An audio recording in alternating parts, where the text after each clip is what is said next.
They say the difference between a beggar and a businessman isn't the bank account. It's the mindset. Pause. We've all been there, right?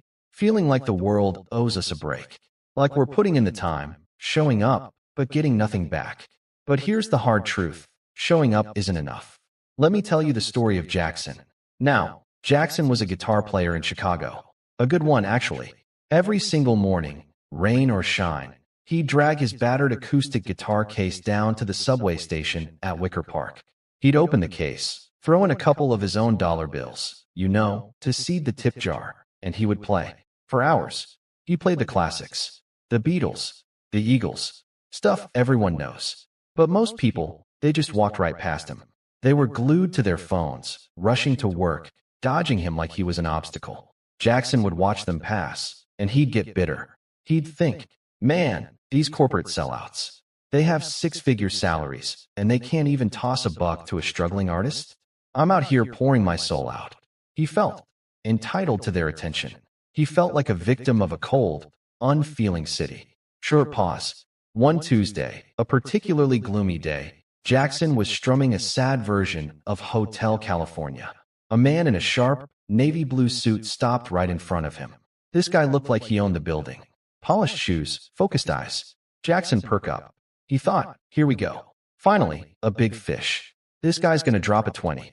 Maybe a 50. Jackson played a little louder, flashing a desperate smile. The man in the suit stood there. He didn't reach for his wallet. He just watched. After the song finished, Jackson gave him a nod and said, "Spare some change for the music, sir?" The man looked at the empty guitar case, then back at Jackson. He said, "You want me to pay you?" "Well, yeah," Jackson said, a bit offended. "I'm playing for you, aren't I?" The man stepped closer. He wasn't mean, but he was intense. He said, "Son, look at you. You're slumped over. You're playing songs I can hear on the radio for free. You aren't even looking at the people walking by. You're just asking." Jackson bristled. "Hey, I'm an artist. I'm sharing my gift." The man shook his head. "No, you aren't sharing. You're begging. There is a difference." Jackson was stunned. "Excuse me. I'm a businessman," the man said. "In my world, money is an exchange for value. If you want my money, you have to give me something that is worth more to me than that $5 bill in my pocket. Right now, you're just background noise. You aren't offering value. You're asking for a handout." And with that, the man turned around and walked onto his train. Pause. Jackson stood there, fuming. He wanted to smash his guitar. Who does that guy think he is? But the word stuck. You aren't offering value. For the rest of the week, Jackson couldn't shake it.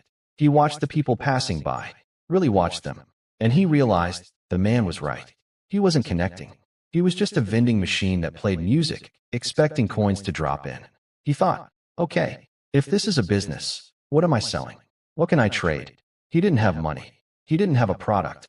Then, he looked at his guitar. He had music, but he needed to make it personal. He needed to make it an exchange. The next Monday, Jackson tried something new. He didn't just play Hotel California on a loop. He brought a piece of cardboard and a thick marker. He wrote a sign that said, "Tell me your mood, I'll soundtrack your life." A woman walked by, looking stressed, carrying 3 coffees. Jackson caught her eye. He didn't ask for money. He smiled and said, "Hey, you look like you're conquering the world today. You need a victory anthem." She paused, surprised. Jackson immediately launched into a high-energy, upbeat, rocky riff. He improvised lyrics about the coffee warrior crushing her Monday meetings. The woman laughed. A real, genuine laugh. Her stress melted for a split second.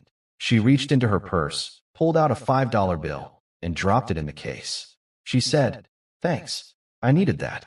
Jackson smiled. "Thank you for the inspiration." It worked. Jackson kept going. He stopped playing at people and started playing for them.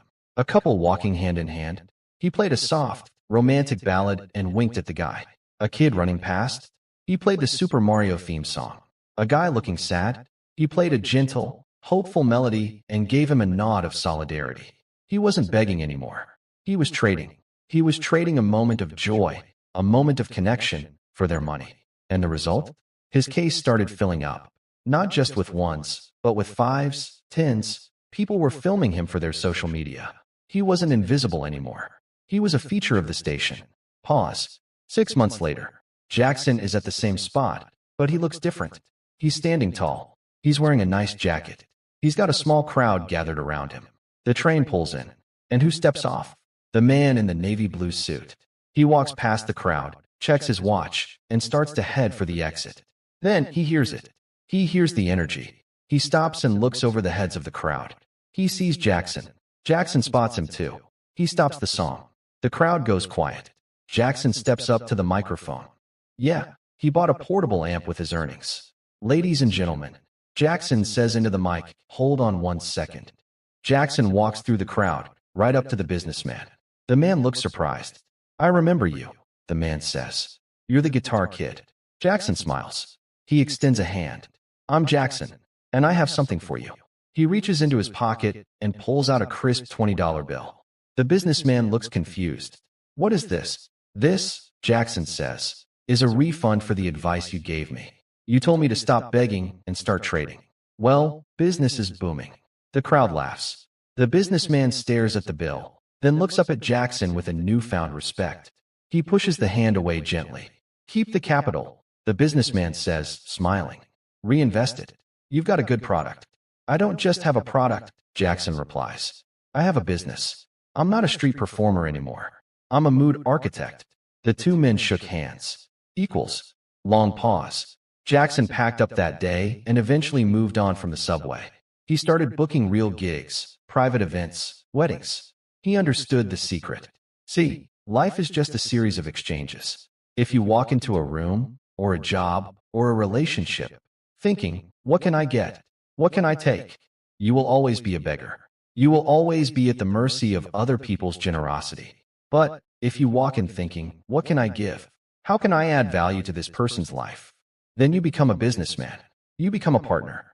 You become indispensable. The world doesn't owe you a living, but it will happily pay you for the value you create. So, ask yourself today, are you waiting for a handout? Or are you ready to make a trade?